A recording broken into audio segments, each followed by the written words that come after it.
गुरुवार का प्रदोष पड़ जाए, बृहस्पतिवार का यदि प्रदोष पड़ जाए तो प्रदोष के दिन प्रदोष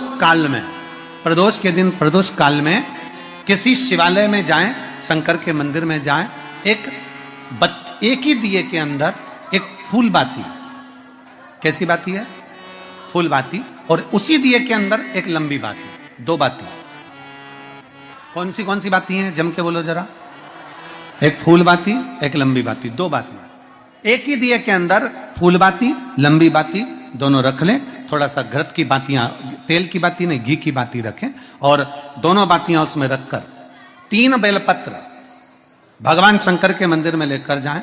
दिए को भी प्रज्वलित नहीं करना है।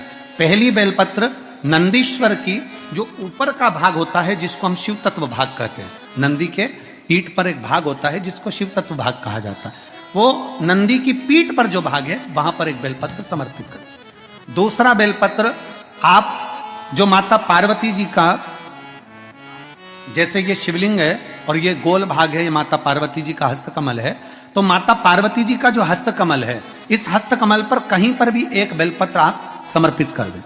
और तीसरे नंबर की जो बेलपत्र है वह भगवान शंकर पर समर्पित कर दें। जो दिया आप लेकर गए हो मंदिर में, उसी दिए को नंदी और महादेव इन दोनों को दर्शन कराते हुए अगर मंदिर के अंदर लगाने दें दिया तो ठीक है, ना लगाने दें तो दीप को बीच में बस स्पर्श कराकर भले बाहर जाकर लगा दो, पर प्रयास करो वो दीप, वैसे तो बीच में नंदी और शिव के मध्य में वो दिया स्पर्श होना चाहिए। जैसे ये नंदी है और ये शिव है, तो इसके मध्य में दीप स्पर्श कर ले, भले उसको जलाने ना दे, पर स्पर्श मात्र कर कर अगर आपने एकांत में कहीं पर भी ले जाकर लगा दिया, उस दीप को जला दिया, तो गया हुआ कितना भी करोड़ रुपया हो, वो धीरे धीरे कर कर गया हुआ धन हमारा वापस आता ही है। कोई खाकर भी बैठ गया तो देगा जरूर, वो धन आएगा जरूर, कैसे भी आएगा, पर अपनी संपदा वापस। शिव तत्व की प्राप्ति है। भगवान शिव जी को अगर अनार का पुष्प समर्पित करा जाता है तो संपदा की कमी नहीं होती, कभी वैभव की कमी नहीं।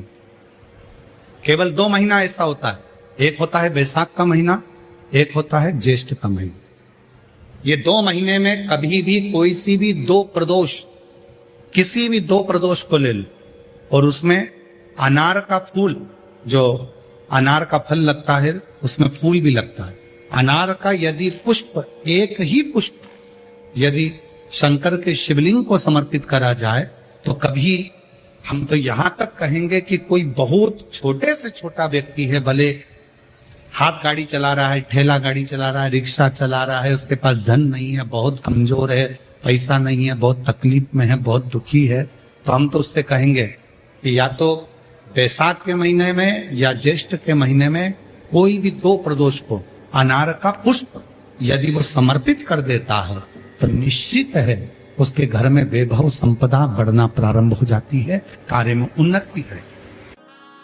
शिव कथा कहती है नंदी का एक पांव जो ऊपर होता है, आप लोग दर्शन करे होंगे शंकर जी के मंदिर में नंदी के, तो नंदी का एक पांव उठा हुआ होता है, एक पांव नीचा की ओर होता है।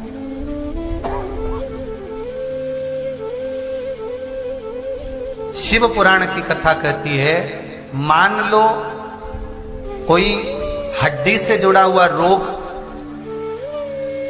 नेत्रों से जुड़ा हुआ, मस्तिष्क से जुड़ा हुआ कोई रोग रहता है, तो एक नीले कलर का फूल आता है महाराज, उस फूल में हल्दी डालकर गुरुवार का प्रदोष पड़ने पर जो नंदी के पांव के पास समर्पित कर देता है महाराज, उसका रोग धीरे धीरे समाप्त होने लगता है। लिंग पुराण कहती है कि नंदीश्वर भगवान के सामने जो पुष्प समर्पित करा जाता है उसको, ये तो लिखा था स्कंद पुराण और शिव पुराण, लिंग पुराण कहती है जो फूल आपने समर्पित करा उसको लाकर पानी की बाल्टी में डालकर आप स्नान भी कर सकते हो, उससे भी हड्डी के जितने रोग होते हैं उसमें आराम लगने लगे। जैसे कहीं शरीर नहीं चल रहा, हाथ झुन्न पड़ रहा है, हाथ काम नहीं कर रहा, हाथ में झुंझुनी आ रही है, कंपन आ रहा है, उसमें भी ये प्रयोग का, पर होना चाहिए बृहस्पतिवार की प्रदोष। कौन से वार की? बृहस्पतिवार गुरुवार की प्रदोष। प्रदोष काल का दीप, प्रदोष काल की आराधना, प्रदोष काल की साधना और प्रदोष काल में परमात्मा का लिया गया नाम हमारे करोड़ों करोड़ों करोड़ों करोड़ों पुण्य को प्रबल कर देता है और हमारे पाप को छिन्न कर देता है। हमारे पाप प्रदोष, शिवरात्रि, सोमवार की अष्टमी, ये वो तिथियां हैं, ये वो वार हैं। अगर कोई भूल से भी शंकर भगवान के शिवलिंग का निर्माण करता है या अपने घर में रखे हुए शिवलिंग पर शमी पत्र को समर्पित कर देता है तो जिंदगी में उसका बाल बांका हो ही नहीं सकता। प्रदोष के शमी पत्र में बल होता है, प्रदोष के शमी पत्र में। किसी व्यक्ति ने अपनी जिंदगी में एक नियम बना लिया कि मुझे प्रदोष के दिन बाबा देवाधिदेव महादेव को एक कमल का पुष्प चढ़ाना। और कई मौसम ऐसा होता है कि उसमें कमल का पुष्प नहीं मिलता तो कमल गट्टा बाजार में मिलता, देखा है आप लोगों ने, काला कलर का होता है कमल गट्टा। एक कमल का गट्टा भी यदि देवाधिदेव महादेव को, यदि कोई कितना भी दरिद्र है, कितना भी गरीब है, उसका कोई व्यापार नहीं, कोई व्यवसाय नहीं, कोई नौकरी नहीं, कोई चाकरी नहीं, कितना भी परिस्थिति से मारा हुआ व्यक्ति है, अगर उसने प्रदोष नियम बना लिया, प्रत्येक 12 महीने का मैं नियम लेता हूँ और पूरे 24 प्रदोष मैं बाबा को कमल का, जिस समय पर कमल का पुष्प मिल जाए उस समय पर कमल का पुष्प चढ़ाओ, ना मिले तो कमल गट्टा चढ़ाओ। पर जिसने प्रदोष का नियम बना लिया, एक साल पूरा नहीं होगा और मेरा बाबा उसका हाथ पकड़कर उसको मंजिल तक पहुंचाना पड़ा। इतना भी दरिद्र, इतना भी दरिद्र। ये लोमश ऋषि की बात कहती है, ये लोमश बाबा का चरित्र कहता, कितनी भी गरीब परिस्थिति क्यों ना हो, कितना भी दरिद्रपन क्यों ना हो, कुछ नहीं घर में। प्रदोष के समय पर अगर मान लो कोई भिखारी से भिखारी व्यक्ति भी है जो ठेला चला रहा है, उसके पास में खाने के लिए कुछ नहीं है, फटे कपड़े पहन रहा है, उसकी जिंदगी में कुछ भी नहीं बचा और कर्जे में लदालूम हो गया, एक चावल का दाना अगर वो प्रदोष के दिन, प्रदोष काल में शाम के समय पर शंकर के शिवलिंग पर चढ़ा देता है तो 3 या 4 प्रदोष में उसका कर्जा चूकना प्रारंभ हो जाता है। प्रदोष का विधान। शादी के हो गए 40 वर्ष, शादी के हो गए और औलाद है ही नहीं, डॉक्टर ने भी हाथ, तब आखिरी में एक काम चालू करो, प्रदोष का दिन दोनों पति पत्नी व्रत चालू कर दो प्रदोष का, और प्रदोष काल में शाम के समय जाकर एक ही दिए में 2 लंबी बाती जानते हो ना, रुई की लंबी कपास की बाती, दोनों बाती एक ही दिए में रखकर पति पत्नी दोनों उसको प्रज्वलित करना प्रारंभ करें, बाबा संतान देकर ही रहेगा, औलाद आएगी ही। एक चंद्रमौलेश्वर महादेव का नाम लेकर एक चावल का दाना भी सुख देता। और मेरी जीजियां याद रखें, मेरी जीजियों से निवेदन है, कभी कभी ऐसा लगता है शरीर में अगर कोई गांठ पड़ जाती है, बच्चादानी में गांठ आ गई, चेस्ट में गांठ आ गई, शरीर के कोई अंग में गांठ आ गई, घबराना नहीं है, डॉक्टर का इलाज करवाओ, दवाइयां लो, साथ में एक नियम बनाओ, प्रदोष काल में 2 दीपक शिव जी के मंदिर में लगाओ और एक चावल का दाना शंकर भगवान पे चढ़ाना प्रारंभ करो। वही चावल के दाने को वापस उठाओ। अगर प्रदोष का व्रत नहीं है तो उसी दिन खाओ, और अगर व्रत है तो दूसरे दिन उस चावल के दाने को जरूर खाओ।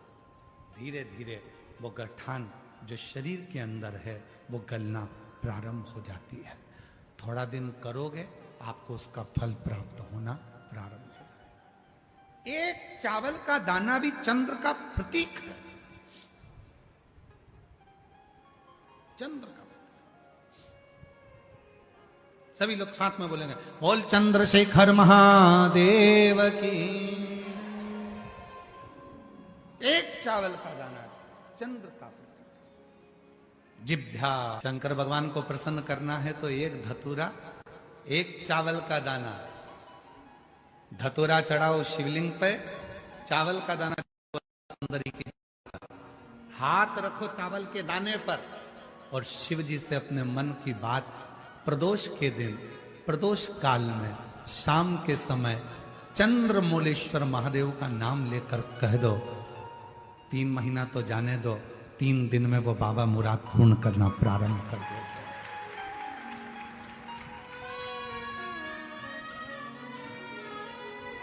किसी भी प्रदोष के दिन एक धतूरा यदि हम शिव जी पे चढ़ा रहे हैं, एक चावल का दाना अशोक सुंदरी वाली जगह पर चढ़ा रहे हैं और अपना हाथ उस चावल के दाने पर रखकर चंद्रशेखर चंद्रमौलेश्वर महादेव के नाम का उच्चारण कर रहे हैं। श्री शिवाय नमस्तुभ्यं, श्री शिवाय नमस्तुभ्यं उच्चारण कर रहे हैं, दिल से प्रार्थना कर रहे हैं, निवेदन कर रहे हैं, नमन कर रहे हैं, बाबा को अपने मन का भाव कर रहे हैं। तो वो 3 महीना तो बहुत दूर है, मेरे बाबा ने अगर कृपा करी तो 3 महीने में मेरा बाबा करुणा करना, दया करना प्रारंभ कर दे। किसी भी प्रदोष के दिन एक धतूरा यदि हम शिव जी पे चढ़ा रहे हैं, एक चावल का दाना अशोक सुंदरी वाली जगह पर चढ़ा रहे हैं और अपना हाथ उस चावल के दाने पर रखकर चंद्रशेखर चंद्रमौलेश्वर महादेव के नाम का उच्चारण कर रहे हैं। श्री शिवाय नमस्तुभ्यं, श्री शिवाय नमस्तुभ्यं उच्चारण कर रहे हैं, दिल से प्रार्थना कर रहे हैं, निवेदन कर रहे हैं, नमन कर रहे हैं, बाबा को अपने मन का भाव कर रहे हैं। तो वो 3 महीना तो बहुत दूर है, मेरे बाबा ने अगर कृपा करी तो 3 महीने में मेरा बाबा करुणा करना, दया करना प्रारंभ कर दे। चंद्रशेखर कथा सुनो, कथा की आरती हो, प्रणाम करना, रज को अपने मस्तक से लगाना, विनय करना, बाबा बहुत दुखी हूं, मेरे कालाधिपति महाकाल, हे मेरे चंद्रशेखर महादेव, हे मेरे सोमनाथ, हे मेरे मल्लिकार्जुन, बहुत दुखी हूं। मैंने सुना है तेरे दरबार में आया कभी कोई खाली ना गया। मेरे महाकाल,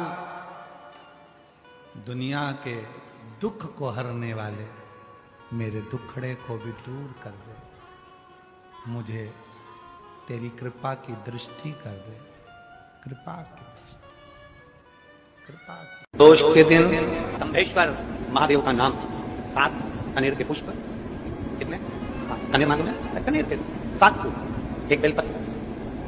जिस समय पर कनेर का फूल बेलपत्र के साथ चढ़ाया जाएगा तो 7 कनेर के पुष्प सीधी बेलपत्र पर आपको रखना, 2-3 प्रदोष कर देखना है। अगर कोई आपसे कहे कि आपका भाग्य ठीक नहीं चल रहा, आपकी किस्मत ठीक नहीं चल रही, आपके ग्रह ठीक नहीं चल रहा है, आप भाग्यशाली नहीं हो, पहले तो वहां से उठ जाओ, उसके बाद में देवदेव महादेव के पास 7 कनेर के पुष्प 1 बेलपत्र में रखकर नंदीश्वर के पास में बैठकर श्री शिवाय नमस्तुभ्यं बोलकर अशोक सुंदरी वाली जगह पर स्पर्श कराकर भगवान शंकर पर 7 फूल के साथ बेलपत्री की डंडी अशोक सुंदरी की साइड हो, ऐसा स्मरण करते हुए शिव को समर्पित कर दे। वही बेलपत्री 5 बार नमः शिवाय या पंचाक्षर मंत्र, षडाक्षर मंत्र या श्री शिवाय नमस्तुभ्यं बोलकर वही बेलपत्री 3 प्रदोष, 4 प्रदोष, 5 प्रदोष, 2 प्रदोष, जितने प्रदोष आप चढ़ा रहे हैं प्रदोष काल में, वो बेलपत्री लाकर अपने कक्ष में अपने पूजन वाले स्थान पर रख दे जाओ। एक बेलपत्री 1 प्रदोष पर लाओगे, अगला प्रदोष आएगा, कितना अंतर पड़ता है आपके भाग्य बदलने में, आपको खुद मालूम पड़ जाएगा कि आपकी किस्मत कैसे बदल। परमात्मा पर भरोसा करने वाला और प्रदोष का व्रत करने वाला कभी खाली झोली लेकर नहीं जाता, याद रखना। जिसने परमात्मा पर भरोसा करा है और जिसने प्रदोष का व्रत करा है, उसको शिवजी ने आज नहीं तो कल, कल नहीं तो परसों दिया। जिसने बाबा पर भरोसा करा, जिसने सोमवार, पशुपतिनाथ ऐसे व्रतों को जो धारण करता है, कोई 16 सोमवार करता है, कोई पशुपति व्रत धारण करता है, कोई प्रदोष व्रत करता है, कोई सोमवार की अष्टमी का व्रत करता है, जो मांगा देगा।